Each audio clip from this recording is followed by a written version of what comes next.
সালামু আলাইকুম। পৃথিবীর আসলে কোনো ব্যবসাকে আপনি ছোট করে দেখার সুযোগ নেই।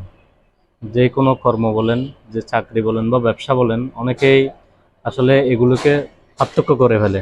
আমার চোখে প্রত্যেক ব্যবসা বলেন, প্রত্যেক চাকরি বলেন, আমি কোনো কিছুকে কখনো ছোট করে দেখি নাই। মানে দেখার মন মানসিকতাও কখনো আমার হয় নাই।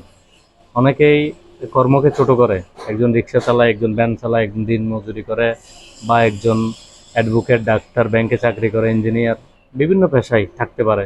কোনো কর্মই কিন্তু কখনো ছোট নয়। আমি এখন একটা জায়গায় বসে আছি, উনি একজন ছোট ব্যবসায়ী। এই যে দেখতে পাচ্ছেন, অল্প করে সর্বোচ্চ মাসে 100-200 ব্যাগ সিমেন্ট বিক্রি করে। এদিকে আপনি গ্যাসের বোতল দেখতে পাচ্ছেন, এই কিছু গ্যাস বিক্রি করে। এরপরে এদিকে দেখতে পাচ্ছেন কিছু তেল, হ্যাঁ, এই তেলগুলো বিক্রি করে। এবং খুচরা কিছু সম্ভবত হাঁস আছে, হাঁস বিক্রি করে।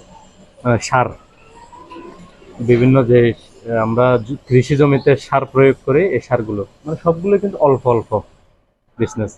তো এগুলো দিয়ে ওনার ভালো মতে একটা সংসার চলে যাচ্ছে। তা আমরা আসলে মানে যারা কিছু করার জন্য খুঁজে পাই না, তাদের জন্য এটি হতে পারে একটু উৎকৃষ্ট উদাহরণ। এই যে ছোট ছোট করে উনি 2-4-5টা প্রোডাক্ট যে বিক্রি করতেছে, এগুলো দিয়ে ওনার সুন্দরভাবে একটা সংসার নিমিশে চলে যাচ্ছে।